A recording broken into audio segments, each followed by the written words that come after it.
I wanted to create a space to honor the strength and resilience of women, to ask the question, what motivates a woman to rise up and stand greater than the very obstacle that tried to keep her down? Where does this greatness come from? And how can we access it together through the sharing of story and experience? Inspiring, empowering, and loving, helping women to see themselves as the heroes of their lives, coming together in the practice of a kinder beauty, exploring the very essence of who we are, and reaching a new way of being. This is the Greater Than Project.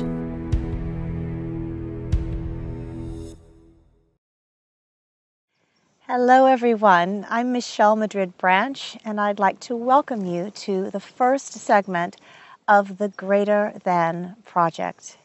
And joining me today, I'm honored to introduce, is the beautiful Michaella Bruce. Welcome to the Greater Than Project. Thank you. I was mentioning to you earlier that there is a quote that I personally love by the great artist George O'Keeffe, and it says something to the effect of, there is something to explore about woman that only a woman can explore.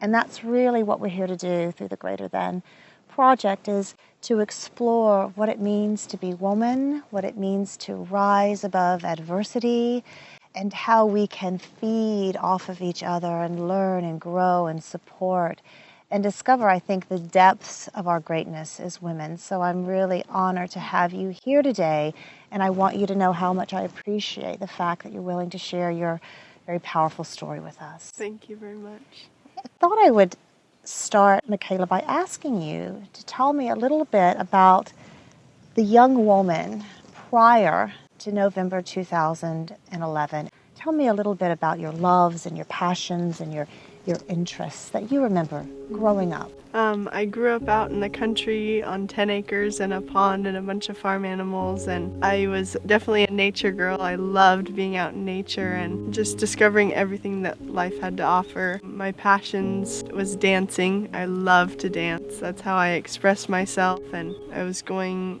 to college before the car accident, and I was working on pursuing a degree. I was living with my brother and working for him as his personal assistant, and I felt like I was on a good road to whatever life had in store for me. Was shopping at Black Friday, and then I got in the car accident and my whole life changed.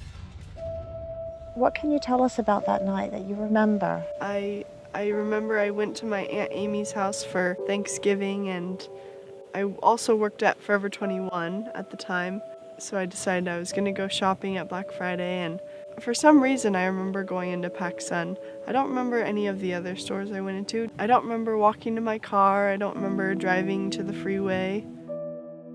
And it was a 6-car pileup, so there was a lot of people involved, but I was the most seriously injured.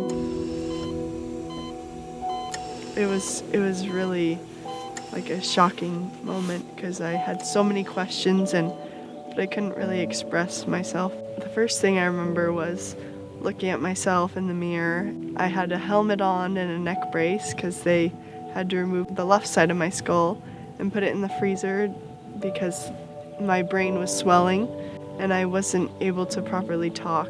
I was at the level of a 3rd grader, and I had to learn everything all over again. That's amazing, because the doctors gave you some 10 to 30% chance of surviving. Yeah. It's staggering. Broken ribs, punctured lung, internal bleeding, fractures in your neck and back, traumatic brain injury which resulted in the partial skull removal. They would teach me by having me push a shopping cart down the halls of the hospital. And I remember it made me so frustrated that I couldn't walk. Even the smallest of triumph, too. Yeah. A lift of a finger, or Yeah, that was a big celebration. Yeah, every little movement was so significant because I was supposed to be paralyzed for the rest of my life in a wheelchair, being fed through a tube. I think I had 2 bags. They were full of shattered glass from my my window because I smacked my head against my driver's side window, and all my bags were filled with the glass, and I still have the clothes today. When you stood up with the helmet on in the hospital and you looked in the mirror, who did you see? It was almost like I already knew about everything that had happened. It wasn't a surprise or a shock to me. Sure, it was weird to see myself like that, but I was okay with it. You're talking about a level of acceptance that is, it's really incredible, because so often, I think as women, we sort of fight against events in our lives, or we fight against who we are physically, spiritually, emotionally, because we think we're supposed to be something else that our culture or our society expects of us. But you're telling me in this moment of physical devastation that there was a level of acceptance. I don't know, it was like I was content with the way I looked and with what had happened. There's symbolism there, though, because often I think in the mess and the mayhem and the tangles of life is where, when we go there and allow ourselves to go there, is where we find a rebirth. And so it's my question to you is, in that moment, as hard as that was, to release yourself of your hair, something you loved and felt beautiful with, did you feel a sense of rebirth, of freedom, that you were stepping into something else? It was almost like a relief. It was kind of like letting go of the bad that happened, and from here on out it's all going to be good, and I'm capable of anything. It definitely made me stronger, and it helped me grow as a person, and it was almost like I had a fresh new start at life, and I felt healthier and stronger, and just always remembering who I am, and that just because I look this way doesn't mean I am a certain way. I'll always be myself, no matter how I look. That's huge, and it's huge for women and girls to hear. We also were touching on earlier, before we delved into the interview, scars. Yeah. Emotional scars and physical scars, and how we all too often, I think, are conditioned to try to hide them. Yeah. Yet you embrace your scars. Yeah. Can you talk to me about that? My scar goes from the front of my forehead all the way down to my ear. It's, at first I was really embarrassed of it when my head was shaved, because it was so obvious right there when I would walk into a room and I had this huge scar. People would like just stare at me, and I remember like this little boy, he just stared at me and he said, "Mom, look at that girl." And it made me want to cry, and it was really hard. And it just reminded me like how different life is. When I didn't have to wear the helmet anymore, I really grew a love for my scar, and it's really all that I have left to show people of my accident. I really appreciate when they are curious about my scar instead of being grossed out or feeling weird, and because it's an opportunity for me to share my story, and I love talking about it. I thought about getting it tattooed, and my mom has mentioned it, but I think I'm just gonna keep it the way it is because I think it's beautiful.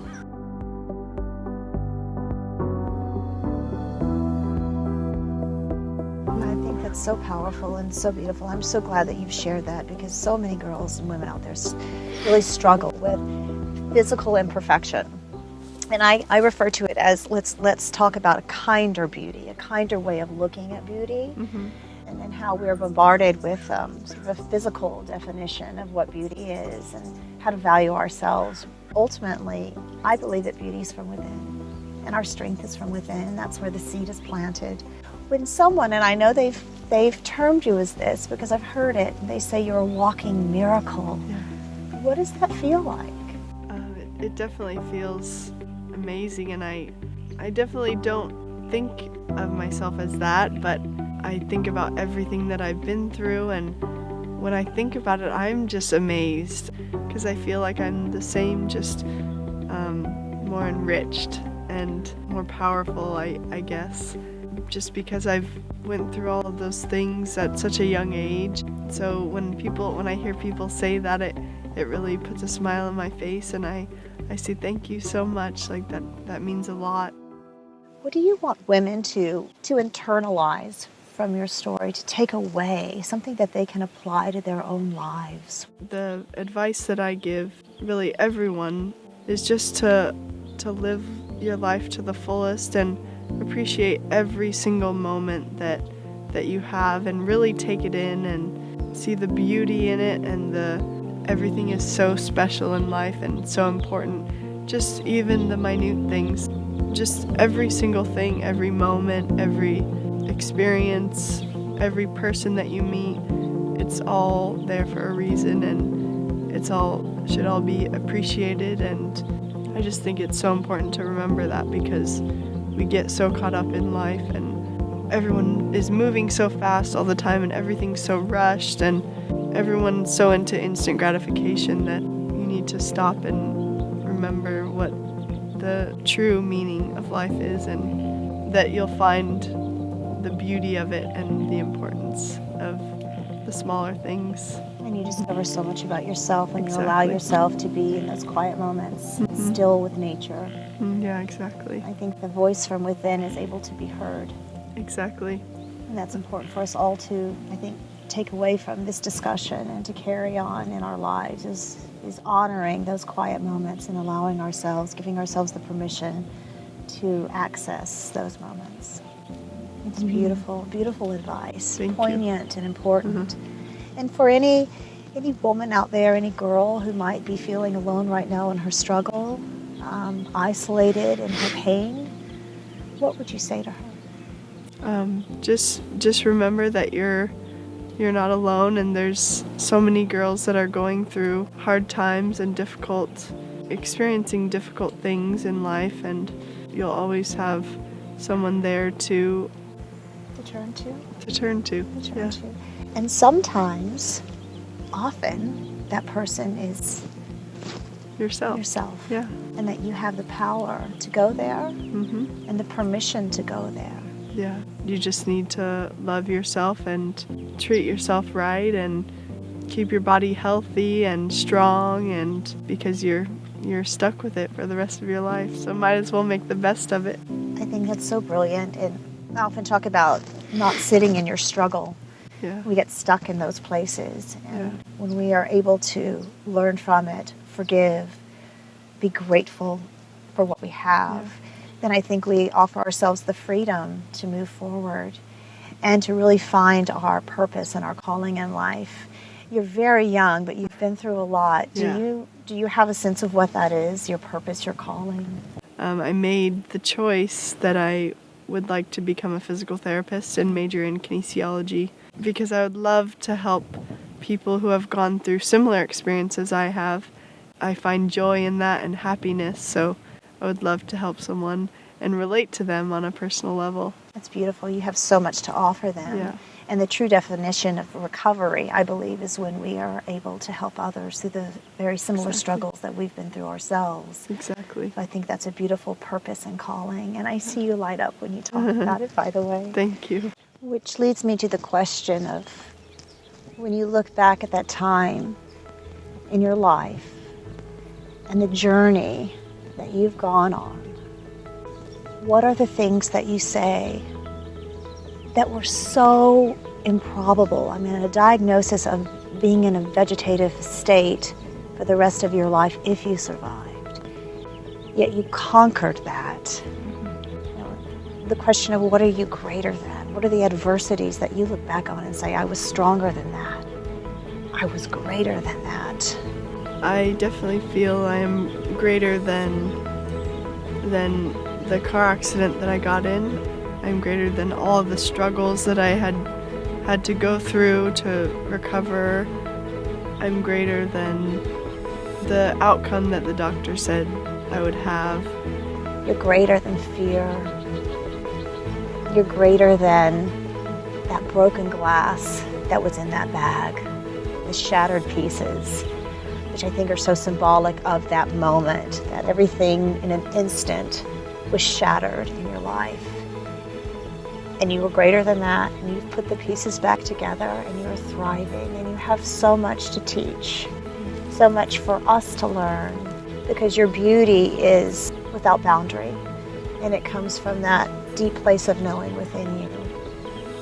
So much of it from what you've gone through, and it is your brilliance and your beauty and your radiance. So thank you. Thank for you. being here and sharing that. Thank you for having me. We want to thank you so much for joining us for this episode of the Greater Than Project, this first episode. And we invite you all to follow us on YouTube and on Facebook as we continue to explore the beauty and strength and the eloquence of women in our Santa Barbara area. And I'd like to remind you that you are indeed more than enough. In fact, you are greater than. Until next time, I'm Michelle Madrid Branch. Thank you for joining us.